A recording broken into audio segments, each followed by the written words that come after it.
पलकों से बांधा एहसास तुमसे लाए अपना रब की रुबाई मैं रहूं ना मैं तेरे बिना तू रहे ना तू मेरे बिना। হ্যালো এভরিওয়ান, আশা করি সবাই খুব ভালো আছো। আর এই ভিডিওটা হচ্ছে রাখি পূর্ণিমার দিনের আর একটা ভিডিও। তো রাখি পূর্ণিমার দিন ছোট্ট সোনামণি সকাল সকাল রাখি আর মিষ্টি নিয়ে চলে এসেছিলো আমার ভাইকে রাখি পরাতে। আর এই রাখিটার দাম কত জানো? যেটা সোনামণি নিয়ে এসছে এটার দাম লাখ টাকা বা কোটি টাকা বা তার থেকেও বেশি। কেন জানো? এই ছোট্ট রাখিটা কিন্তু এই ছোট্ট সোনামণি রাত জেগে বানিয়েছে। তো এই দেখো, হচ্ছে আমার ভাই, আর দেখো ভাইকে পড়াবে বলে সকাল সকাল সোনামণি স্নান টান করে একদম নিজের তৈরি রাখি নিয়ে কিন্তু চলে এসছে। আর এই যে রাখি পূর্ণিমার দিনটা আমাদের জন্য একটা স্পেশাল দিন, কারণ এই যে রাখির যে বাঁধনটা, রাখির যে ধাগাটা, এটা কিন্তু সাধারণ নয়, এটা একটা অটুট বন্ধন, অটুট একটা বিশ্বাস, একটা ভরসা, একটা ভালোবাসা। তো দেখো আমাদের সকালটা শুরু হয়েছিল সোনামণিকে দিয়ে। সোনামণি চলে এসেছিল প্রথম রাখিটা কিন্তু আমার ভাইয়ের হাতে, আমাদের বাড়িতে সোনামণির হাত থেকে শুরু হয়েছিল। আর তারপর ভাইও সোনামণিকে একটা রাখি পরিয়ে দিয়েছিল, কারণ রাখিকে কিন্তু রক্ষা বন্ধন বলা হয়। তাই শুধু বোনেরা কেন ভাইদের বাঁধবে, ভাইরাও তো বোনদের রক্ষা করতে পারে। আর সব থেকে বড় কথা, তো অনেক ছোট, তো ওরা যখন রাখি পরায়, ওদের যখন উল্টে কেউ রাখি না পরায়, অনেক কান্নাকাটি, অনেক অভিমান, অনেক কিছু হয়। তো দেখো সেই জন্য কিন্তু ছোট সোনামণিকে কিন্তু একটা রাখি পরানো হয়েছে। আর এই যে সোনামণির একটা মিষ্টি সোনামণিকে খাওয়ানো হয়েছে, কারণ এত সকাল সকাল আমাদের বাড়িতে ছেলে ও এসছে আমাদের বাড়িতে রাখি পরাতে। তো দেখো ওকেও কিন্তু রাখি পরানো হয়েছে। আর আমাদের বাড়িতে না রাখি পূর্ণিমার দিন বা ভাই ফোঁটার দিন অনেক, আমার প্রচুর কাজিন আসে, তোরা আসে, আমি কখনো যাই।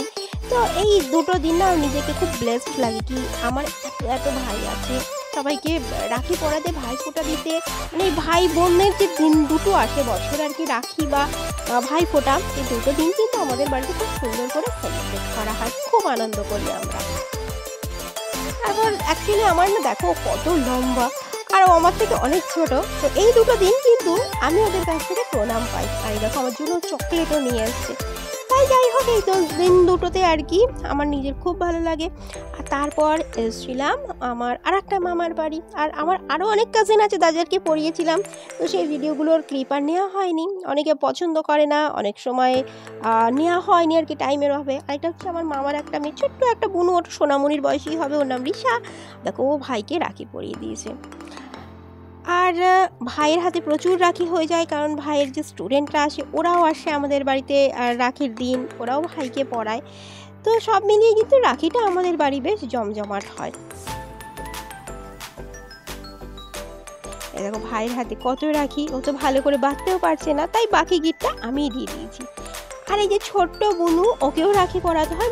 আমাদের বাড়িতে রাখি উৎসবের দিন কিন্তু সে বোন ফোঁটা বলো বা বোনকে রাখি বা ভাই বোনকে রাখি, একটা অদ্ভুত আর কি রিচুয়াল আমাদের পালন হয়। সে সব কিছু নিয়ম ফিয়মের কোনো কিছুর, সব কিছুর বাইরে, সব কিছুর ঊর্ধ্বে গিয়ে কিন্তু আমরা এটা সেলিব্রেট করি। তো আর ওরা ছোটো বাচ্চা, ওরাও খুশি হয়ে যায় কোথাও না কোথাও। তো সব মিলিয়ে কিন্তু দিনটা আমাদের বেশ ভালো কেটেছে। আর এটা আমার আর একটা ভাই, এটা একটা আমার কাজিন রিজু, ওকেও রাখি পরিয়েছিলাম। সবাই এখন খুব ব্যস্ত, কেউ কাজকর্মে, রিজু পড়াশুনো নিয়ে, তার ফাঁকেও যতটুকু সময় কিন্তু পেয়েছে ও রাখি বাঁধার জন্য কিন্তু এসেছিল। ও রাখি বেঁধে আবার পড়তে চলে গেছিল। আর তারপর দেখো, যাই হোক রাখিটা কিন্তু আমাদের খুব সুন্দরভাবে সেলিব্রেট করা হয়েছে। আর ওর জন্য আমি একটা চকলেট নিয়ে এসেছিলাম। এই রাখিতে ছোটোখাটো গিফটই কিন্তু আমাদের মধ্যে চলে। আর তারপর একটা বিয়ের অনুষ্ঠান ছিল, বিয়ে অ্যাটেন্ড করতে যাচ্ছিল। তো দেখো আমি একদম সেজে গুজে পুরো রেডি হয়ে গেছি বিয়ে বাড়িতে যাওয়ার জন্য। তো এখানে একটা তিলোত্তমা ভবন দেখো, যেখানে আমরা চলে এসেছি। আর অ্যাকচুয়ালি বিয়েটা ছিল আমার ভাইয়ের একটা স্টুডেন্টের দিদির। তো এখানে এসে না কি হয়েছে, যেহেতু আমাদের সেরকম কোনো চেনা পরিচিত নেই, তাই আমরা একটা কোনায় চুপচাপ বসেছিলাম। আর যেরকম গরম ছিল সেরকম তো বৃষ্টিও পড়ছে। টোটাল একটা ব্যাঙ্কুয়েট হল ভাড়া করে কিন্তু বিয়েটা হচ্ছিল। তো কখনো একতলায়, কখনো তিনতলায়, কখনো চারতলায় আমাদের ওঠাউঠি করতে হচ্ছিল। আর এখানে দেখো বিয়ের এখানে মালা বদল চলছিল। তো অ্যাকচুয়াল কি হয়েছে, আমরা না কাউকেই এখানে চিনি না। তো যাই হোক আমরা একটু আর কি দেখছিলাম, একটা ক্লিপ নিয়েছিলাম একটু শেয়ার করবো বলে। এখানে সবাই বিয়ে বাড়িতে কত সুন্দর সেজে গুজে এসেছিল, সেটাও আর